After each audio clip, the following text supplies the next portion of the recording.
네, 한 주간 평안하셨습니까? 오늘 좀 주차하시기 좀 불편하시지 않으셨어요? 옆에 잔치가 벌어지고 있습니다. 옆에는 일반 잔치, 마을 잔치고요. 우리는 천국 잔치가 벌어지고 있습니다. 오늘도 양식을 풍성하게 드시고 배불리 드시고 여기 아니면 밖에서 마음대로 드셔도 됩니다. 그러나 더 중요한 것은 생명의 양식은 꼭 드시고 영원히 윤택하시고 복 받으시기를 주님의 이름으로 축복합니다.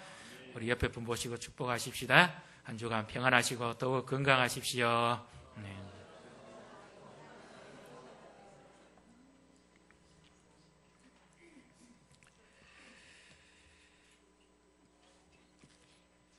결혼식 여행 연습 때 신랑이 담당하는 그 교구 목사님에게 특별히 주문을 했습니다. 미국에서 있었던 일인데요. 목사님이 만약에 결혼 서약을 이렇게 제가 원하는 대로 바꾸어 주시면 100파운드를 드리겠습니다. 그래서 그 내용이 보니까 이렇습니다. 신랑은 사랑하고 신부를 존경하고 복종하기를 약속하는 부분을 다 빼고, 그리고 그에게 영원히 충성할 것을 다 빼고 그렇게 해주시면 감사하겠습니다. 그랬습니다. 그래서 이제 약속을 했어요. 그런데 드디어 이제 결혼식 하는 당일날 주례하는데 내용이 좀 이상합니다. 신랑은 신부 앞에 부복하고 신부의 모든 명령과 소망에 복종하고 일생 동안 아침마다 침상에 신부의 아침 밥상을 차려줄 것을 약속하며 두 사람이 살아있는 동안에 다른 여에게는 눈길을 주지 않을 것을 하나님과 사랑하는 아내 앞에서 맹세할 수 있습니까? 하나님과 사람 앞에서 서약하지 않을 수가 없으니까 나지막한 목소리로 예 그럽니다. 근데 그때 신랑이 주례하는 목사님에게서 눈짓을 줍니다. 목사님 우리 그래 했는데 그러는 거예요. 그래 나중에 알고 보니까 뭐라고 표현하는가 하면 다 알고 있습니다. 그런데 신부 쪽이 더 나은 쪽을 선택했습니다. 100파운드보다 더 나은 쪽이 뭘까요? 목사님 기도해 주세요. 그래서 이 목사가 기도해야 됐다는 부담감 때문에 이 결혼식을 축복된 결혼식이 되고 하나님이 기뻐하시는 그런 복된 가정이 되기 위한 사명을 받았기 때문에 그래서 더 나은 쪽을 선택했습니다. 사명이란 더 나은 쪽을 선택하는 거예요. 오늘도 우리 삶에 가장 가치 있고 복된 삶, 예수 그리스도의 사명을 통해서 우리에게 주신 사명을 발견하고 그 주님이 기뻐하는 사명자의 삶을 사시기를 주님의 이름으로 축복합니다. 오늘 본문은요, 좀 어째 보면 이해가 잘 안 됩니다. 왜냐하면 삼손이 이제 결혼할 정년기가 되었습니다. 유대인들은 주로 여유가 있을 때는 조혼을 하고, 그리고 과거 우리나라에도 그랬죠.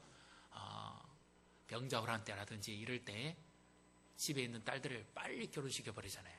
오랑캐에 잡혀가지 않도록 하기 위해서. 그리고 또 군대에 징용을 당하지 않도록 하기 위해서 결혼을 빨리 시켜버립니다. 가정을 이루면 이제 이런 혜택을 보게 되지요. 바로 그와 같은 배경이 있는지는 모르겠습니다만은 삼손이 결혼할 때가 됐습니다. 보통 유대인들은 빠르면 19세부터 결혼을 합니다. 근데 삼손도 이제 드디어 자라서 결혼을 하게 되는데 그 신부감을 찾는데 그가 딥나에 내려갑니다. 블레셋의 지역이죠. 지금의 지중해 연안에 바로 그 지역입니다. 근데 거기에 가보니까 한 여인이 자기의 눈에 들어왔습니다. 그래서 집에 와서 부모에게 말합니다. 내가 딥나에 가서 보니까 한 여자가 너무 내 마음에 속 들었습니다. 블레셋 여인입니다. 그녀를 데려와서 나에게 가정을 꾸려주세요. 그렇게 말합니다. 그러니까 이 부모의 입장에서는 당연히 반대할 수밖에 없지요. 왜냐하면 삼손을 숫대고지 했을 때 여호와의 사자가 나타나서 나신인의 서약을 하게 했고 나신인이 어떻게 살아야 되는 것인지 구별된 자의 삶을 어떻게 살아야 되는지 누구보다도 잘 알고 있는 삼손입니다. 그런데 왜 삼손이 하필이면 유대의 여자도 아니고 그 많고 많은 여자들 가운데 하나님이 검하신 블레셋 여자를 취해서 결혼을 하려고 하느냐 하는 겁니다. 자식이 품 안에 있을 때는 말을 잘 듣지만 품을 떠나면 고집이 세서 말을 잘 안 듣습니다. 삼손도 그럴까요? 그래서 자기 눈에 좋으니까 유대 여자들보다는 그 여인의 미모가 뛰어났기 때문에, 한눈에 그냥 반해버렸기 때문에, 그래서 이 여자를 데려와서 결혼하게 해달라는 것일까요? 부모는 무엇 때문에 그러는지 이해를 못합니다. 삼손도 왜 하필이면 그도 하나님 앞에 구별된 나실인이고 더군다나 블레셋의 압제에서부터 이스라엘을 해방하기 위해서 쓰임받는 이런 지도자 역할을 해야 될 삼손이 하필이면 많고 많은 여자 가운데 블레셋의 여인을 하필 취합니까? 참 이해가 안 되는 부분이에요. 삼손이 정말 나실인의 이 계명을 잊어버리고 이렇게 하는 것일까요? 왜 그렇겠습니까? 참 그 부모 마음대로 안 되는 게 자식이라는데, 자식 농사를 잘 짓는 것이 가장 잘 지은 농사법이라고 하기도 하잖아요. 그런데 왜 이래 이 말을 안 듣습니까? 신명기에 보게 되면 틀림없이 이방인들과 결혼하지 마라. 그리고 그 딸들을 데려오지도 말고 너희 아들을 그들에게 주지도 마라. 그렇게 한 이유는 신명기 7장 3절 4절에 보면 그 여인들로 인해서 너희 자녀가 유혹을 받아서 이방신을 섬기기 때문이다. 그렇게 되면 하나님께서 너희를 속히 멸하실 수밖에 없기 때문이다. 그래서 이방인과의 결혼을 철저하게 금하고 있습니다. 그러면 나실인의 교육을 받은 것 같으면 삼손은 누구보다도 이것을 더 잘 알고 있을 겁니다. 근데 고의로 하나님의 말씀을 깨트리려고 그럽니까? 지금 삼손이 왜 이렇게 고집이 있을까요? 그 부모도 못 이깁니다. 그런데 왜 이렇게 이것을 성경에까지 기록을 해놨겠습니까? 오늘 우리에게 있어서도 마찬가지입니다. 우리가 일반적으로 성경 말씀에 있는 것은 다 이해하고 지식적으로 알 수가 있습니다. 그런데 가장 우리가 혼란스러울 때가 있어요. 언젠가 하면 하나님의 말씀과 하나님이 나를 인도하는 것이 다를 때입니다. 하나님의 말씀을 누가 막느냐? 사단이 막는 것도 아니고요. 사람이 막는 것도 아니에요. 그 하나님의 말씀을 깨뜨리는 그 주체가 누군가 하면 하나님 자신입니다. 이럴 때 가장 혼란스럽습니다. 자, 예를 들면 우리가 말씀을 한번 보겠습니다. 왜 삼손은 그렇게 고집을 심하게 피웠을까요? 자, 4절입니다. 4절을 같이 읽습니다. 그때에 블레셋 사람이 이스라엘을 다스린 까닭에 삼손이 틈을 타서 블레셋 사람을 치려 함이었으나 그의 부모는 이 일이 여호와께로부터 나온 것인 줄을 알지 못하였더라. 아멘. 아니, 하나님이 나실인의 서약을 지키라 그랬고 이방인과 결혼해서는 안 된다고 하나님이 말씀하셨습니다. 그런데 지금 삼손이 고집을 피워서 억지 주장을 하는 것이 아니라 삼손의 마음속에, 삼손의 생각 속에 주장하시는 이가 누굽니까? 하나님이 지금 삼손에게 그런 생각을 주셨다는 거예요. 그리고 이거는 얼마나 혼란스럽습니까? 자, 그 증거를 한번 보겠습니다. 우리가 지난주에 보았던 13장 25절입니다. 13장 25절 우리 같이 읽습니다. 소라와 에스돌 사이 마흔에단에서 여호와의 영이 그를 움직이기 시작하셨더라. 아멘. 하나님의 영이, 여호와의 영이, 지난번에 말씀드린 것처럼 예수의 영이 그와 함께해서 그를 가르치고 그를 점점 성숙시켰다는 말씀입니다. 부모로부터도 받았지만 그러나 직접적으로 성령이, 예수의 영이 그에게 임해서 그가 앞으로 사사로서 어떻게 살아야 될 것인지 가르쳐 가시기 시작하셨다는 거죠. 그러면 하나님의 말씀대로 가르치셔야 되는 거 아닙니까? 하나님의 말씀을 정면으로 뒤집으면 이 정말 하나님의 영이 맞습니까? 왜 하나님의 영이 하나님의 말씀에 맞도록 인도해 가시지 않고 이렇게 혼란하게 인도해 갑니까? 이해를 돕기 위해서 말씀을 드립니다.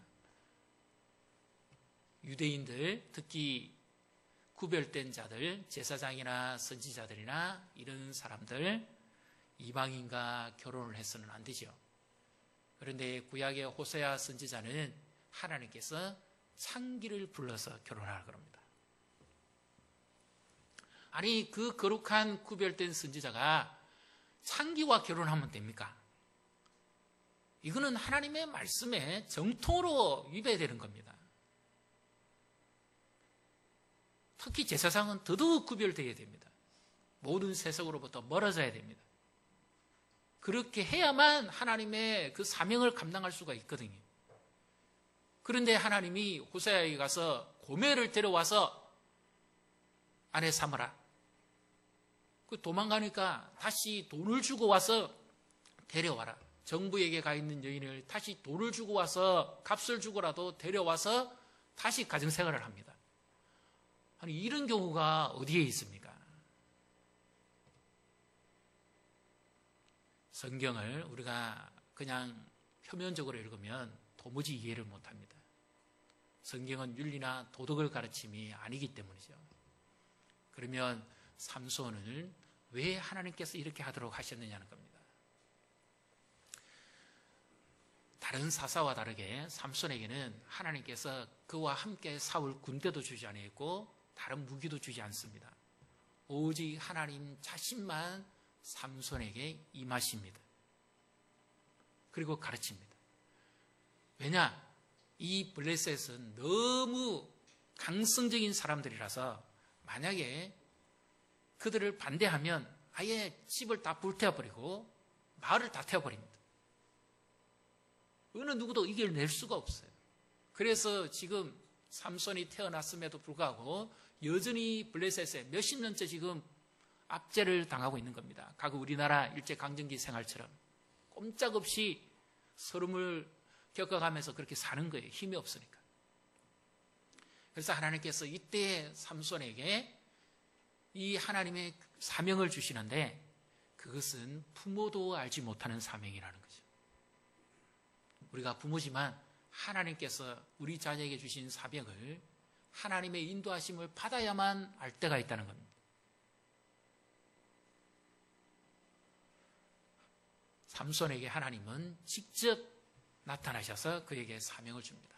그래서 삼손은 그 사명을 감당하기 위해서 인간적인 지혜를 짜낸 것이 아니고요, 합법화하기 위해서 블레셋 여인과 결혼을 하는 겁니다. 왜냐하면 합법적으로 블레셋을 치지 아니하면 반드시 블레셋으로부터 보복이 있기 때문입니다. 그러면 여기서 이제 우리가 좀 수수께끼를 좀 풀어가야 됩니다. 정말 그러면 성경에 이방 여자하고 결혼을 못하게 하셨느냐 하는 거죠. 예외가 있잖아요. 우리가 잘 알고 있는 라합을 보십시오. 여리고의 창기 아니었습니까? 이방 여인이잖아요. 여리고 성을 무너뜨릴 때 하나님께서 그 여인의 믿음을 쓰셨죠. 그래서 그 라합이 이스라엘 정탐꾼 둘 중에 하나와 결혼하지 않습니다. 룻을 보십시오. 모압의 여인이죠. 그럼에도 불구하고 시어머니 나오미를 통해서 그가 하나님을 만나고 개종합니다.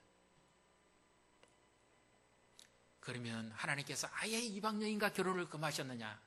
그건 아니라는 겁니다.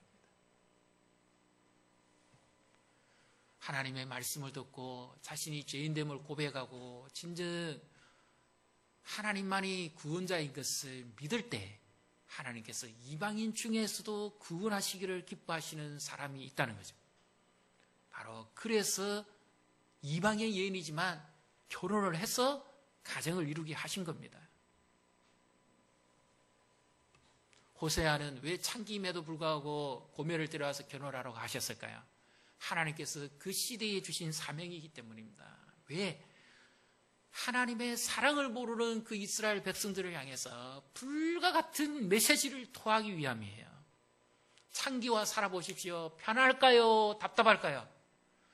내 마음이, 그러니까 신부의 마음이 내게로 있지 않는 사람과 한번 같이 산다고 생각해 보십시오. 그 가정생활이 행복할까요? 고통스러울까요? 말할 필요가 없습니다. 하나님께서 왜 그렇게 하라고 하셨는지 선지자도 몰랐습니다.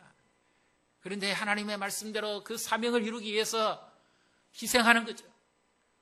정결한 여인, 말씀대로 준비된 현숙한 여인이 있음에도 불구하고 어쩔 수 없이 사명을 감당하기 위해서 고멜을 데려와서 살아봅니다. 살아보니까 마음이 찢어질 듯이 아픈 거예요. 너무 고통스러운 거예요. 그때 하나님이 말씀합니다. 이제 네가 내 마음을 알겠네. 이 백성들이 그렇다. 이 백성들이 마음이 내게 없다.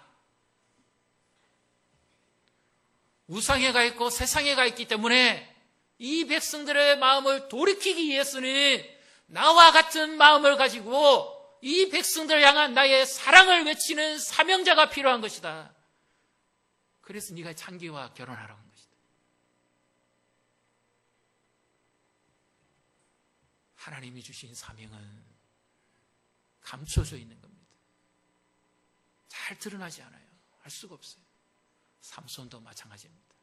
그 부모도 알지 못하는 거였지만, 누가 봐도 하나님의 말씀이 위배되는 사항이었지만, 하나님은 삼손에게 주신 사명을 이루기 위해서 그의 결혼을 유대인 가운데서 정말 잘 준비된 그런 가정에서가 아니라 블레셋 여인과 결혼하도록 하나님께서 희생시키는 겁니다.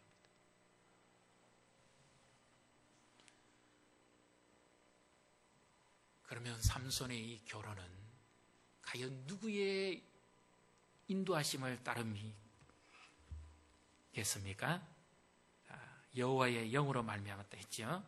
4절에 보면 여호와께로부터 났다고 했죠. 그러면 삼손이 이 사명을 감당하기 위해서 결혼을 희생한 것처럼 진정한 구원자가 오셔가지고 사명을 이루기 위해서 희생할 분이 계십니다. 누구실까요? 예수님입니다. 삼손이 그 시대의 블레셋에서부터 이스라엘을 건지기 위한 사사로 사명을 받았다면, 예수님은 죄와 악으로부터, 세상의 눌림으로부터 우리를 구원하시기 위한 구원자의 사명을 받으시는데, 예수님은 결혼을 하시지 않지요.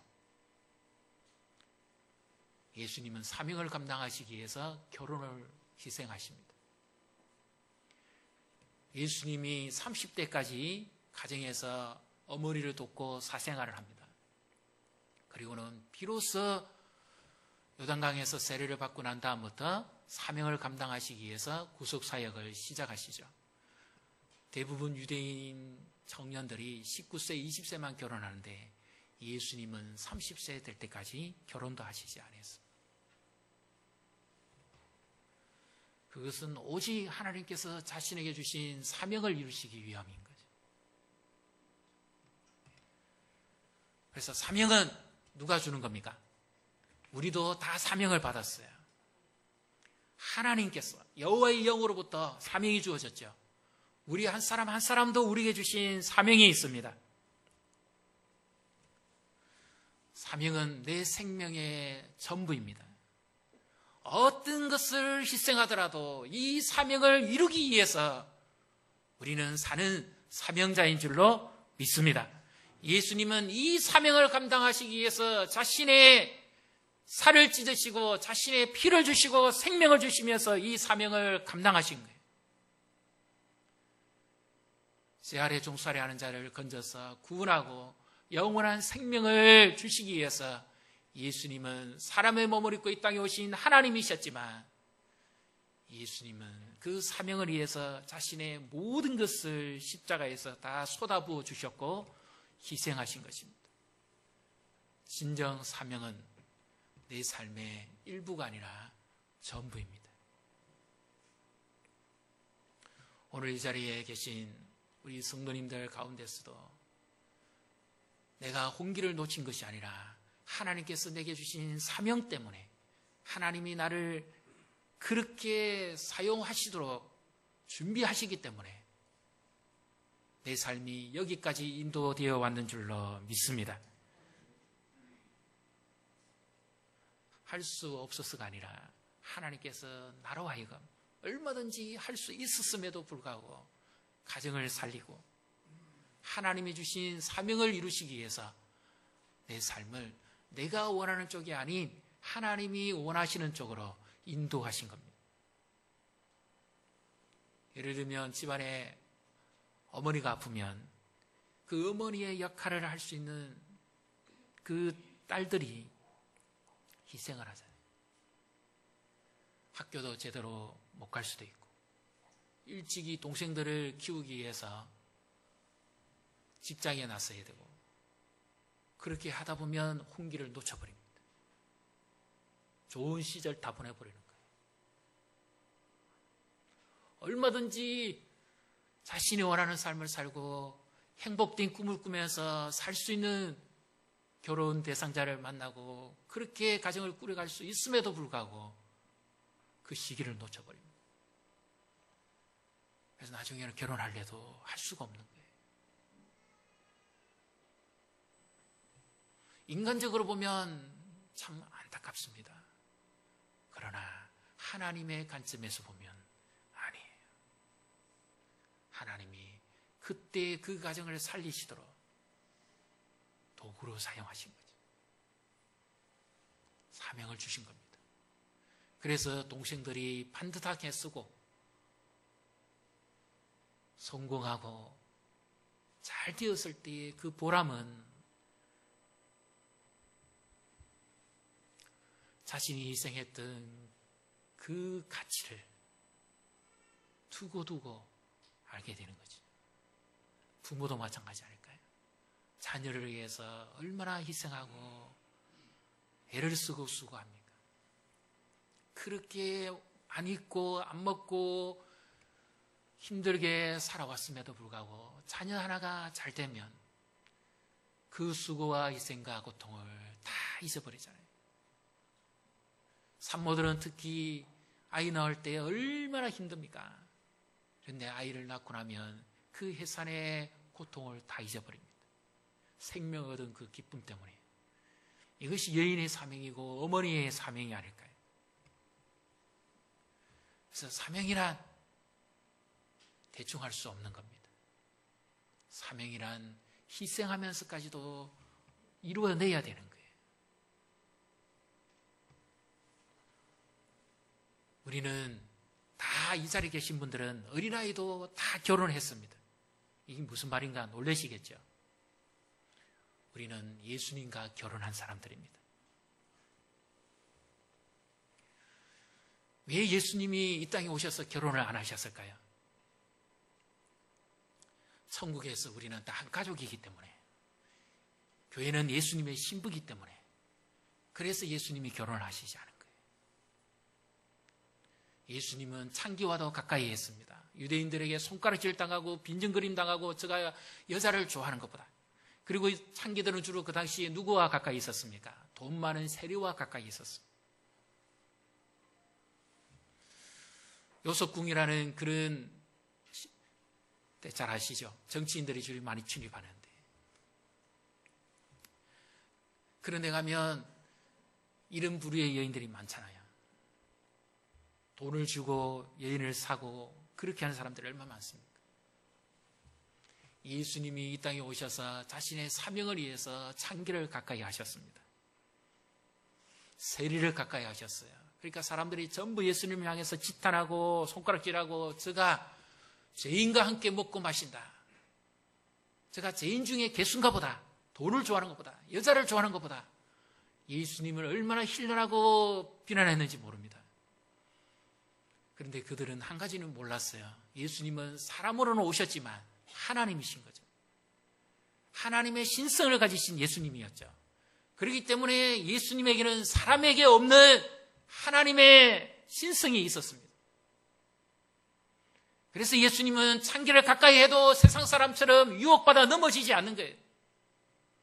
그리고 오히려 예수님은 그들을 자기 품에 안아서 진정한 그들에게 새로운 생명을 주시기를 원했던 거죠. 그래서 예수님은 이 땅에 오셔서 누구와도 결혼하지 않았습니다. 희생하신 거예요.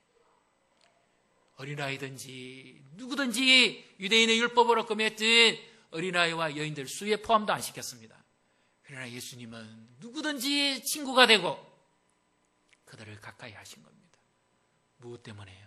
손가락질 당하고 비난받을 것 뻔히 아셨음에도 불구하고 하나님이 주신 구원자의 사명을 이루시기 위함이었죠.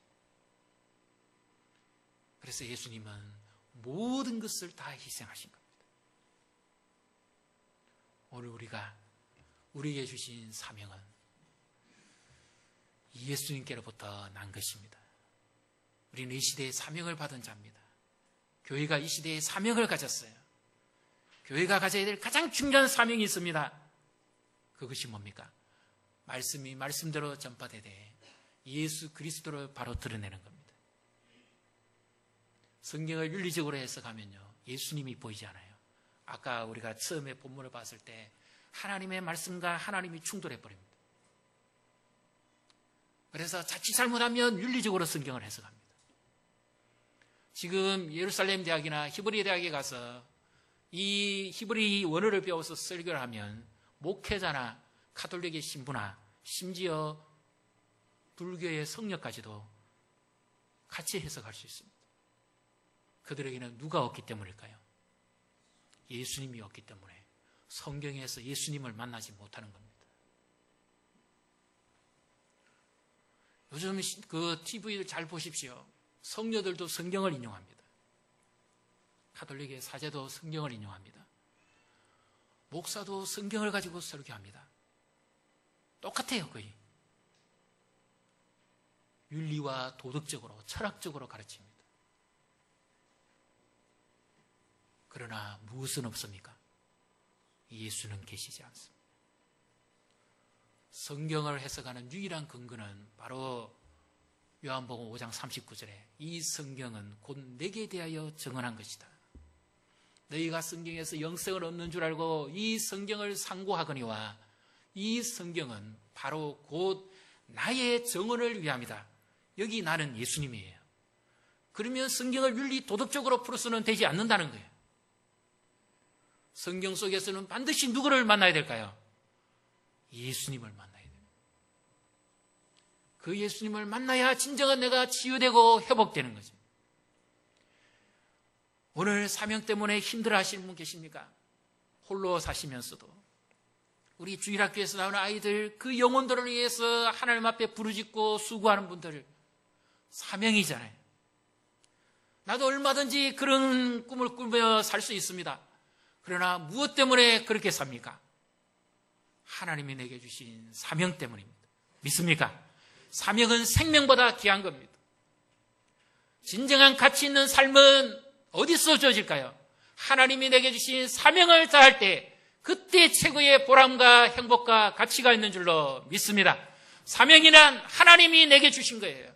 사명이란 내 생명을 바쳐서 이루어지는 겁니다. 사명이란 나를 부르신 그 주님을 바라보는 것입니다. 사명자는 결코 실망하지 않습니다. 예수님이 그렇게 사셨기 때문에. 그래서 우리에게 주신 사명도 오직 예수님 바라보고 살 때 하나님께서 주신 사명을 이루시기 위해서 자신의 모든 것을 희생하시고 바치신 그 예수님을 바라보고 살 때 우리의 사명도 고귀해지고 우리도 능히 사명자의 삶을 살아가게 될 줄로 믿습니다. 옆에 분 보시고 축복하십시다. 예수님 붙잡고 사명의 삶을 사시기를 축복합니다.